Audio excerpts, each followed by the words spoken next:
Bakit nga ba napaka-importante ng go no contact or no contact rule sa inyong pag-move on or yung masasabi natin na recovery? No, bakit importante 'yan? Recovery, healing, ito ay sa kadahilanan na kapag ikaw ay lumabas sa relationship na 'yan, ibig sabihin exhausted ka. Meron kang exhaustion na i-experience. So, bakit may exhaustion? Galing ka sa chronic stress eh. Napakatindi ng stress na pinanggalingan mo eh.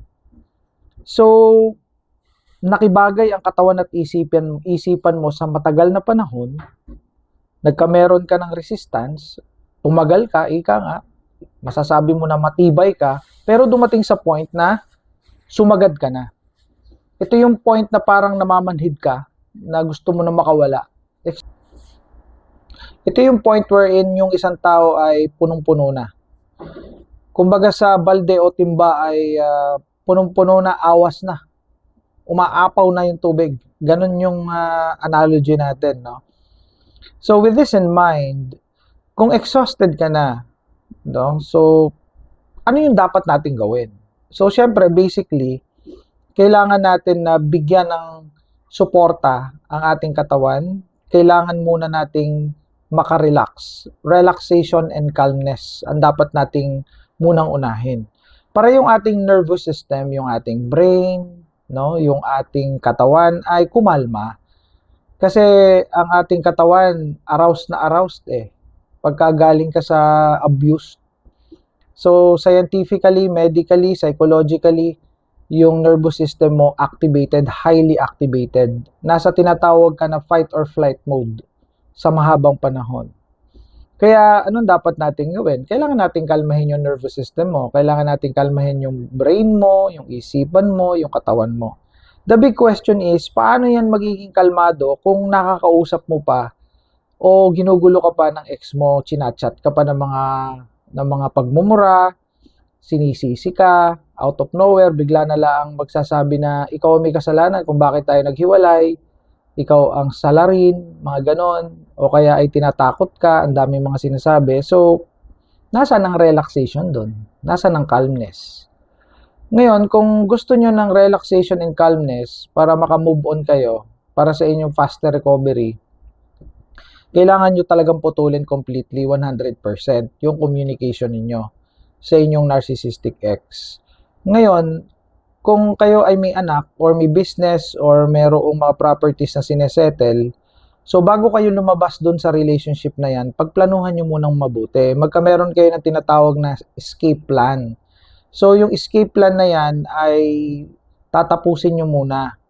Tapos pagtapos na, saka nyo i-announce, huwag nyo ipapaalam kahit kanino. Doon lang sa mga taong involved directly doon sa ginagawa nyo. Huwag nyo ipapaalam as much as possible kahit kanino dahil baka sumingaw. Marami kasing flying monkeys ang mga narcissistic husband or narcissistic wife or narcissistic partner ninyo. Ganun kasi ang kanilang nature. So marami silang alipores.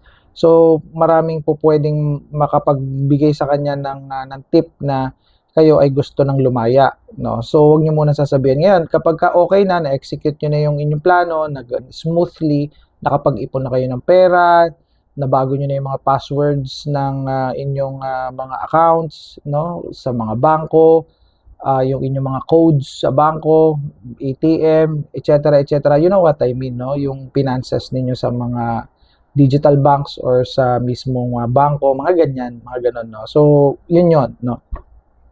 Saka kayo mag no contact. Or kung meron pa talagang natitira, no, na hindi nyo masettle, edi mag low contact kayo, low contact. So it is called, also known as yellow rock. Di ba may gray rock akong itinuturo sa inyo? Meron naman tinatawag na yellow rock wherein low contact. Nakikipag-usap kayo na maayos. But it seems like nakikipag-usap ka sa customer mo o kaya sa business transaction mo. Ang datingan na lang is very transactional na lang yung datingan ng usapan nyo. Wala kang ibang topic na bubuksan sa kanya o i-entertain kung hindi yun lang pinag-uusapan nyo. Pagka nagto-throwback siya, sasabihin ni, hindi naman mangyayari itong lahat ng 'to kung ano, kung, itong partihan ng bahay, kung, hindi ka humiwalay, ikaw may kasalanan na lahat ng 'to. So, wag niyong i-entertain 'yon. Sasabihin niyo lang is, halimbawa, gano'n situation, sasabihin niyo lang, focus tayo dun sa pag, pagpaparte. Okay, balik tayo do'n. Ay, paano 'yun? Eh, ikaw nga may kasalanan, gano'n. Okay, do'n tayo sa paparte. So, lagi mong ibabalik. Huwag mong i-entertain 'yon para hindi lumawak yung usapan at magkagulo. Focus lang do'n sa balak mo o plano mo do'n sa usapan na 'yan. Okay? So, 'yun yung example. Simple example lang naman 'yun. Marami pa tayong examples but hindi naman natin maiisa-isa dito dahil sa sobrang dami nga, no? So, hindi naman applicable ang wala namang one size fits all na examples para sa inyo, iba't iba naman okay? So, I hope it helps and makatulong sa inyong recovery. Alam ko maraming natutulungan itong contents ko, kaya lalo akong ginaganahan na gumawa ng contents para na sa ganun ay marami pa ang matulungan. Okay? So, see you in my next content. Ingat kayo lagi. God bless. Bye for now.